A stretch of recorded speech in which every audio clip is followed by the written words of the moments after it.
I'm going to let you guys know something before I get into all this. I know comics come on stage and they'll always say that it's good to be here. I'm a little emotional about this because it's really good to be here. May 3rd through 5th, I went to New York for a quick business trip, or April 3rd to 5th, 2 weeks ago. On the day that I was supposed to leave to go home, I had what they call the Widowmaker heart attack in an emergency room in New York and Bronx. And I wasn't supposed to live, and I did. And I'm here tonight to shoot this special. And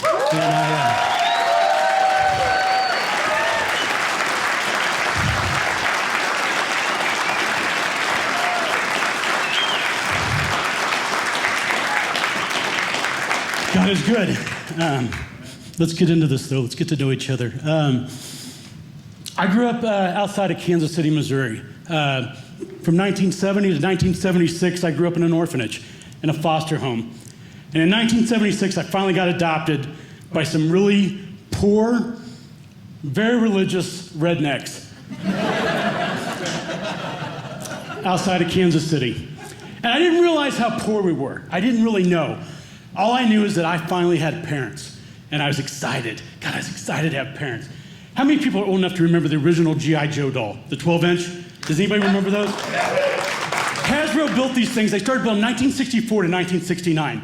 There was 3 of them. There was Ace, there was Skip, there was Rocky. Now, Ace, he was the pilot, kind of cool. Skip was a Navy doll. Nobody bought that one, I don't think. And then there was Rocky. He was kind of like the Marine Corps Army guy. That's the one I wanted. Because in 1974, they upped the game with the G.I. Joe. And they gave it the Kung Fu grip. You guys remember that? In 1976, though, the year I got adopted, they upped the game even more, and they gave it the eagle eye. It was a little lever you could flick on the back, and the eyes would move. It was pretty cool. So you had the Kung Fu grip, they put a beard on it, and then now you had the eagle eye. I want that doll. So now I got parents, right? I'm like, well, let's see what these people got, right? So I start begging for this doll. Christmas, 1976. I'm so excited. I come running out of my room. I come running down the hall. And underneath the Christmas tree, folks, was a package, and it was the right size. And I'm excited. And I rip this package open, and it's empty. And I look at these people, and now my parents, I'm like, why? And my dad's like, well, that's AWOL G.I. Joe, son.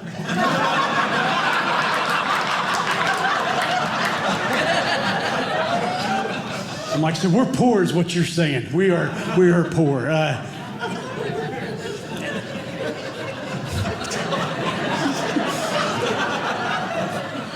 So religious, though. Anybody grew up in a religious household out here? A lot of you guys did? Yeah? Did you get to dress up for Halloween? Yeah. See, I got to dress up for Halloween as well, as long as it was a Bible character. So, like, if I could have been somebody cool, like, say, Samson or David or Goliath or something like that, that would be cool, right? But no, I had to be the Bible, and since I was a fat kid, I had to be both testaments. That's not cool. That is not cool. I was so chubby as a kid. And I remember I was like 5'5", probably 5'4" wide. And my mom, she found this old refrigerator box. And she painted a blue, wrote Bible on it, sent me out trick-or-treating in this thing, And the problem was, like, I was so short. This box went down past my knees. So I couldn't bend my legs to get upstairs to actually trick-or-treat. I'd have to stand in driveways and throw rocks at doors and hope to God somebody throw me a Tootsie Roll or something, Man, I was so chubby as a kid. Anybody remember Underoos out here? Like Underoos, like they didn't come in chubby kid sizes. And I'd have my friends over, we'd have sleepovers. My skinny friends would come over and, they'd be like Superman and Batman, Incredible Hulk. My gay friend Jay was always Wonder Woman. Whatever, I just wanted to be a part of that, right? And my mom's like, she loved me, man. My mom's like, don't worry, baby, I got you. And my mom took my tidy whities and she wrote Bible Boy across the waistband of my underwear, And I had a red cape and a green bow tie and my grandma's big Bible, and my mom had broken off this broomstick and she said, that's the sword of the Spirit, son.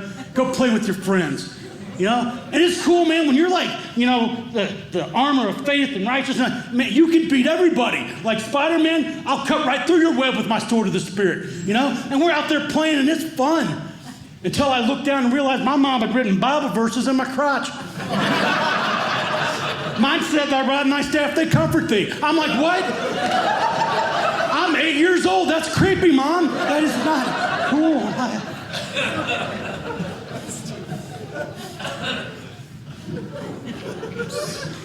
I was chubby, though, man.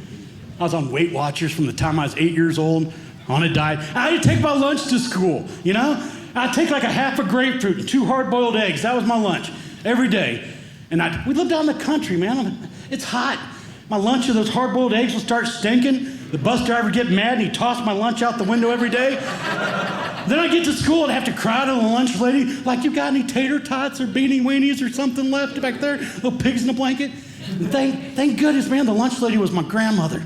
And my grandma hooked me up, man. But then I'd go to weigh-in and I was putting on weight. My mom's like, I can't figure it out. I'm like, I don't know. I don't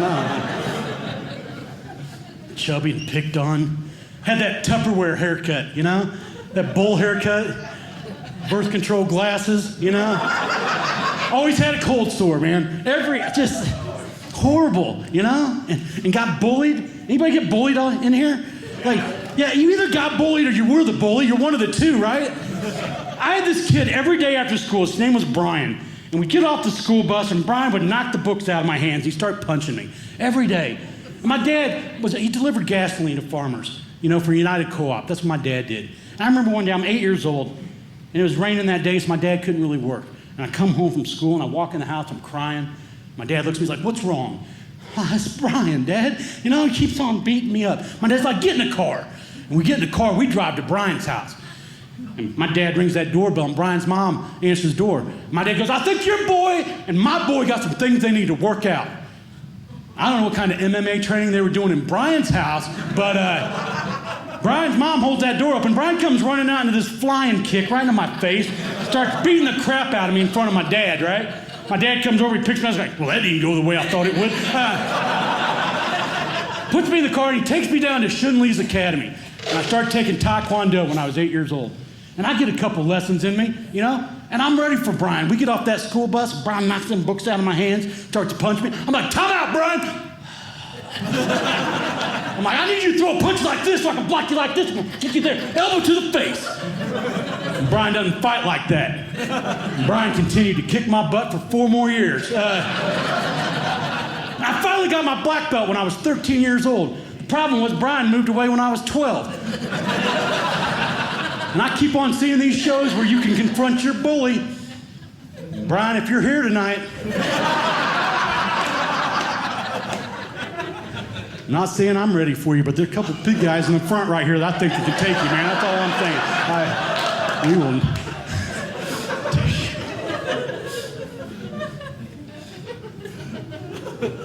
Grew up in the 70s and the 80s. That's when I grew up, man. Anybody else grew up in the 70s, 80s? Yeah. Oh, wow. Yeah. You guys remember those styles back then? Man, as like a chubby kid and not having a lot of money, that was the worst time to ever grow up. Because you guys remember Bugle Boy? You remember the Bugle Boy jeans? Had that great commercial with that really hot girl, you know? And she'd look at that guy that had like the perfect butt and everything. She's like, hey, are those Bugle Boy jeans? He's like, yeah, they are. I'm like, I want those, you know?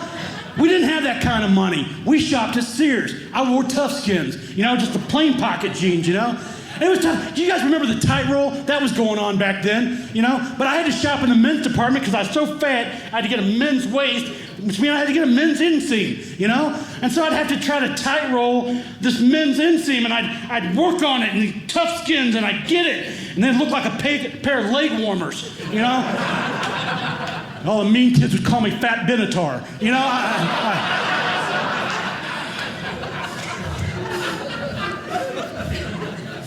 But those Bugle Boys, man, I wanted them, and I'm begging for them. We're at the mall, and I'm like, can I just have a pair of Bugle Boys, please? My dad's like, son, we can't afford that, you know? And my grandma, man, she overheard this conversation. My grandma, she loved me. She loved me. Do anything for me. She's like, I got you. I got you, Billy. I got you. And she went home. She took my Sears Tough Skin plain pocket jeans with her gold yarn. She crocheted Billy Boy across the pockets of my jeans. And the Michael Jackson jacket. Anybody have one of those out here? You got that kind of money? We didn't have that kind of money. What we had was my grandmother, who worked at Ben Franklin, the dime store, found this like kind of fake silk jacket, and she bought 100 zippers. And she sewed those zippers all over that jacket. And she goes, there's your Michael Jackman jacket. I'm like, it's Jackson, Grandma. She's like, whatever, I love you, baby. You know? Didn't have the white glove. What I had was my dad's dirty work glove with grease all over it. That I took the white out from my mom's typewriter, and I painted that thing, and then I stuck it in kitty litter, and I bedazzled the crap out of that glove, you know?